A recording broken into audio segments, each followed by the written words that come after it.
Hello students, my name is Osin Kohli. I am MSc Gold Medalist and CSI Net Qualified in Life Science and also Research Scholar. तो हमारा आज का जो topic है it is all about digestive system. तो digestive system क्या होता है? अगर मैं ये एप्पल को खाऊं तो क्या ये एप्पल मेरी बॉडी में इसी तरह से रहेगा? क्या ऐसा ही एप्पल मेरे स्टमक में रह जाएगा? नहीं, it will get break down, है ना। आप माउथ से जैसे एप्पल को खाओगे तो आप उसे चीव करोगे मतलब आप छोटे पीसेस में तोड़ोगे। तो mouth will act as a mixer grinder, है ना। मिक्स ग्राइंडर जैसे चीजों को तोड़ देता है वैसे ये आपके फूड को तोड़ देगा। तो डाइजेस्टिव सिस्टम का मतलब होता है कि कोई भी जो फूड आपने खाया to break down it into small particles and it will get absorb in your blood. वो पार्टिकल्स आपके ब्लड में एब्जॉर्ब हो जाने चाहिए और वो आपको एनर्जी प्रोवाइड करनी चाहिए। ठीक है, तो this is all about digestive system. तो डाइजेस्टिव सिस्टम इसीलिए होता है कि वो आपके फूड से एनर्जी को निकाल सके, है ना, और आपके बॉडी को दे सके ताकि आप अपना वर्क कर सको। ओके, तो डाइजेस्टिव सिस्टम हमारे माउथ से शुरू होके एनस तक एक पूरा लॉन्ग होलो ट्यूब होता है, एक खाली पाइप जैसा स्ट्रक्चर होता है। तो मैं एक एक ऑर्गन आपको एज ए इंट्रोडक्शन समझाऊंगी। आज का जो चैप्टर है ये डाइजेस्टिव सिस्टम का इंट्रोडक्शन है ओनली। ठीक है, तो सबसे पहले हम देखेंगे माउथ। माउथ में हमारे पास क्या क्या है? Yes, we have teeth, tongue and salivary glands. तो टीथ से हम क्या करते हैं? हमारे फूड को चीव करते हैं। ओके, टीथ हमारे पास चार टाइप के होते हैं, incisor, canine, premolar and molar. तो फर्स्ट ऑफ ऑल ये जो आगे आपके दांत है ये इंसीजर है। इसी से आप क्या करोगे? एप्पल को अगर बाइट करना है तो इन्हीं आगे वाले टीथ से आप बाइट करोगे।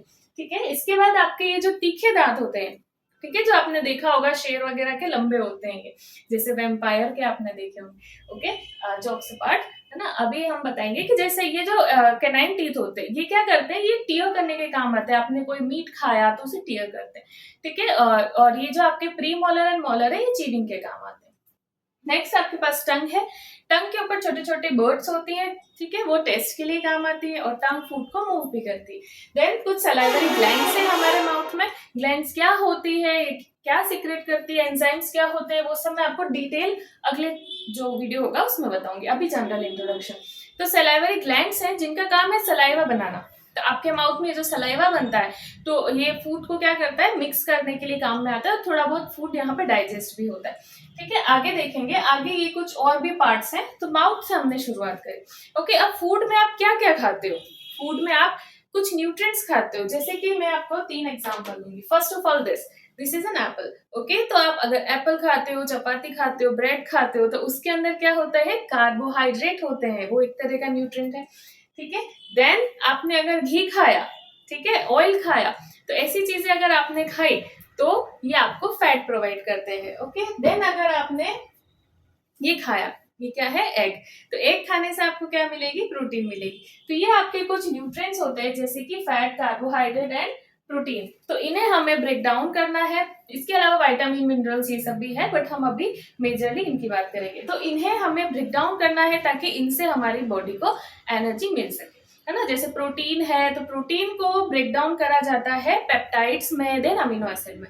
ओके, अभी जनरली बता रही हूँ। देन कार्बोहाइड्रेट है तो कार्बोहाइड्रेट को तोड़ा जाता है ग्लूकोज में। ठीक है, जैसे फैट है तो फैट को तोड़ा जाता है फैटी एसिड एंड ग्लिसरॉल में। तो ये जो लास्ट के प्रोडक्ट्स हैं ये आपके ब्लड में जाते हैं और आपको एनर्जी प्रोवाइड करते हैं। तो डाइजेस्टिव सिस्टम का यही काम है, प्रोटीन, कार्बोहाइड्रेट एंड फैट को ब्रेक डाउन करना और उनके प्रोडक्ट्स निकाल के आपके ब्लड को देना ताकि ब्लड उनसे एनर्जी बना सके और आपकी बॉडी को काम करने लायक एनर्जी दे सके। ठीक है, तो माउथ के बाद में हम देखेंगे हमारे पास होता है ईसोफेगस। एक लॉन्ग पाइप होता है जिसको आप दूसरा नाम आप फूड पाइप भी बोल सकते हो। ठीक है, देन ईसोफेगस के बाद है आपका ये स्टमक, ये जे शेप का दिखता है।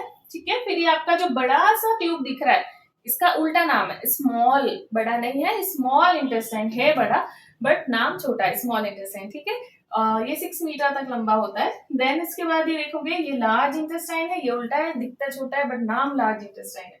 देन आपके पास रेक्टम है और एनस है। यहाँ पर दो चीजें और है, दो ऑर्गन्स और है। एक है लीवर, लीवर में गॉल ब्लेडर, एक है pancreas, leaf like structure. Okay, तो मैं इसके बारे में थोड़ा सा बताऊंगी आपको, ज्यादा नहीं। ठीक है, ओनली इंट्रोडक्शन। तो जो आपका फूड पाइप है, फूड पाइप में क्या होता है, आपने मुंह से खाना खाया, चबाया, मिक्सर की तरह काम किया माउथ में, अब वो जो फूड है आपका वो इसोफेगस के थ्रू आपके स्टमक में आया, इसके अलावा और कुछ भी नहीं है। ठीक है, स्टमक में आ गया। स्टमक में आपके पास कुछ एसिड है, HCl, हाइड्रोक्लोरिक एसिड। ठीक है, तो वो एसिड क्या करता है, वो फूड को ब्रेक डाउन करता है और कुछ बैक्टीरियाज वगैरह जो आपने खाए हैं उन्हें किल करता है। ठीक है, तो आपका जो स्टमक है यहाँ पे आपका प्रोटीन का डाइजेशन होता है। कैसे होता है वो अगले वीडियो में बताएंगे। ओके, तो प्रोटीन का डाइजेशन होता है।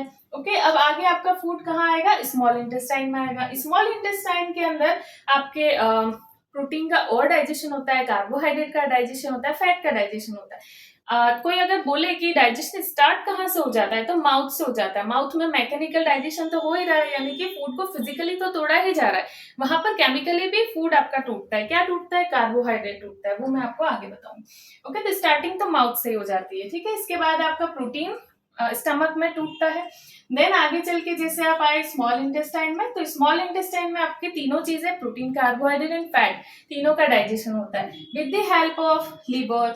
लीवर कुछ ऐसे जूस बनाता है जिसको हम बाइल बोलते हैं, जो ग्रीनिश येलोइश कलर का होता है ना, तो वो बाइल थोड़ा थोड़ा जाके गॉल ब्लैडर में स्टोर होता है। गॉल ब्लैडर उसे थोड़ा थोड़ा स्मॉल इंटेस्टाइन को देता रहता है ताकि वो फैट का डाइजेशन कर सके।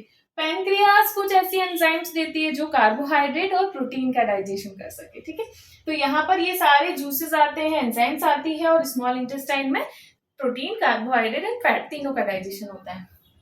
ओके, एक इंटरेस्टिंग फैक्ट बताती हूँ, जैसे कि गॉल ब्लैडर में जो आपका बाइल है, यानी कि जो बाइल का कलर होता है वो येलोविश ग्रीनिश होता है। ठीक है, उसमें कुछ पिगमेंट होते हैं, बिलीरुबिन, बिलीवर्डिन, जैसे कि ब्लड में हीमोग्लोबिन होता है जिस वजह से ब्लड रेड होता है ना, तो उसमें पिगमेंट के कारण वो ग्रीन होता है। तो आपने कभी नोटिस किया होगा, जैसे जब भी वॉमिट होती है तो वो येलोविश कलर की होती है ना, बिकॉज ऑफ बाइल। ओके, कभी ग्रीनिश भी आ जाती है भूखे पेट अगर कभी वॉमिट होती है, तो वॉमिट या स्टूल का कलर बिकॉज ऑफ बाइल होता है। ओके, देन आगे आप देखोगे आपका जो भी डाइजेशन था वो कंप्लीट हो गया इधर। अब डाइजेशन के बाद में फूड जाएगा आपका लार्ज इंटेस्टाइन के पास, और लार्ज इंटेस्टाइन में डाइजेस्टेड जो भी मटेरियल है अभी आपके पास है ना, जैसे आपने कार्बोहाइड्रेट को किस में तोड़ा, ग्लूकोज में तोड़ा, प्रोटीन को किस में तोड़ा, फैटी अमीनो एसिड में तोड़ा, फैट को किस में तोड़ा, फैटी एसिड एंड ग्लिसरॉल में तोड़ा। तो ये जो प्रोडक्ट्स हैं आपके, ये अब यहाँ लार्ज इंटेस्टाइन से कहाँ चले जाएंगे, ब्लड को दे दिए जाएंगे। सराउंडिंग में जो भी वेसल्स हैं तो वो उन्हें न्यूट्रिएंट्स को ले लेगी। ओके, और यहाँ पे जो मेजर वाटर है, आपने वाटर भी तो इंटेक किया है, पानी भी तो पिया है, तो वो पानी का भी यहाँ पे एब्जॉर्प्शन हो जाएगा, क्योंकि हम पानी को तो फेंकना नहीं चाहेंगे बॉडी से, है ना। वाटर अगर ज्यादा ही आपके स्टूल में निकलेगा तो वो डायरिया कहलाता है ना, तो डिहाइड्रेशन हो जाता है, पानी की कमी हो जाएगी, तो पानी तो बॉडी फेंकना नहीं चाहेगी, तो वो पानी हम वापस एब्जॉर्ब करके ब्लड को दे देते हैं, है ना। तो यहाँ पे अब जो आपका अनडाइजेस्टेड जो खाना बचा हुआ है, जो वेस्ट है, उसे यहाँ रेक्टम में जाके स्टोर कर दिया जाता है, और लास्ट में हमारे ब्रेन को सिग्नल जाता है कि हमें उस स्टूल को बाहर फेंकना है, तो फिर वो एनएस के थ्रू, स्फिंक्टर मसल के थ्रू यहाँ से बाहर निकाल दिया जाता है।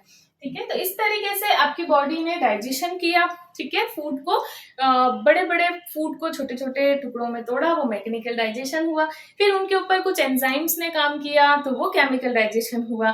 ठीक है, और जो प्रोडक्ट्स बने, प्रोटीन को तोड़ने से पेप्टाइड बना, पेप्टाइड और फर्दर टूटा तो अमीनो एसिड बना, तो ये अमीनो एसिड, देन कार्बोहाइड्रेट को तोड़ के जो ये ग्लूकोज बना। ठीक है, और आपका फैट को तोड़ के फैटी एसिड और ग्लिसरॉल बना। ये जो प्रोडक्ट्स है ये सारे ब्लड को दे दिए, यानी एब्जॉर्प्शन करके और सब कुछ ब्लड को दे दिया। ब्लड को दे दिया तो हमारे पास में एनर्जी बन जाएगी, एनर्जी बन जाएगी तो हम कोई भी काम कर सकते हैं। ठीक है, और बचा हुआ जो वेस्ट है उसे एनएस के थ्रू बाहर फेंक दिया। तो that's all about digestive system. It is quite interesting, right.